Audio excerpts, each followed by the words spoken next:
Hello, good evening. आज कुछ casual बातें करते हैं। कैजुअल मगर बहुत बहुत इम्पोर्टेंट।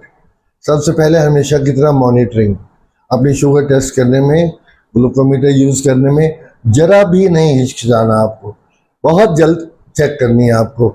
ऑलमोस्ट दिन में 1 या 2 बार तो रूटीन में कीजिए, और अगर से कोई इन्फेक्शन है या कोई सेप्टिसीमिया या कुछ ऐसी चीज़ चल रही है आपको, तो 2 से 3 बार 4 बार भी कीजिए।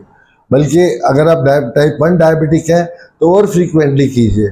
और अगर आप कंटिन्यूस ग्लूकोज मॉनिटरिंग अफोर्ड कर सकते हैं तो वो स्कैनर लगवा लीजिए। महीने में 9-10 हज़ार रुपये का खर्चा है, if you can afford it. Second thing is, याद रखिए अपने डॉक्टर को रेगुलर विजिट कीजिए, क्योंकि खास जो मेडिसिन दी जाती है जिसके बारे में मैंने कल भी बोला था, सल्फोनिल यूरियाज के ऊपर, उसमें एक तो प्राइमरी फेलियर होता है। प्राइमरी फेलियर हालांकि रेयर होता है बट हो जाता है। और उसमें क्या है कि कितनी भी अगर आप शुगर आप देंगे सल्फोनिल यूरिया, ग्लिमेप्राइड वगैरह, तो कंट्रोल नहीं होती है sugar. This is called primary failure. और दूसरा, इनिशियली बहुत अच्छा कंट्रोल हो जाती है, but after a few months और ईयर्स उसका असर आना बंद हो जाता है। डोज बढ़ाने के बावजूद भी आप दिन में 4 मिलीग्राम बीडी यानी 8 मिलीग्राम तक भी लेते हैं, तब भी कंट्रोल नहीं होती। This is called secondary failure. तो ये सब कैसे पता चलेगा? डॉक्टर को विजिट करते रहोगे, मॉनिटर करते रहोगे, दिखाते रहोगे तो।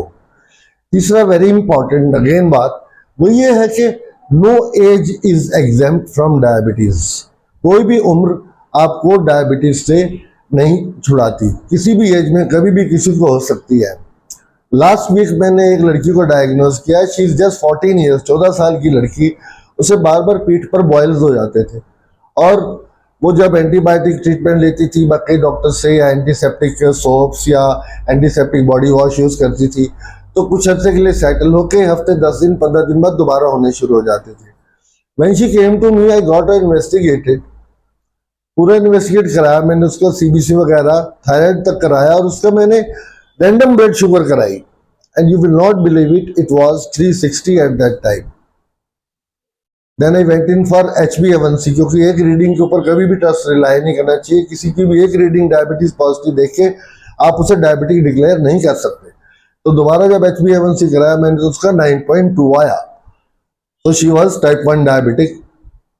और उसको यूरिन इन्फेक्शन की भी हिस्ट्री थी। जब मैंने फर्दर पता किया, she was having recurrent infections, tiredness, थकान, एक्सेसिव यूरिनेशन, एक्सेसिव थर्स्ट, सारे सिम्टम्स से।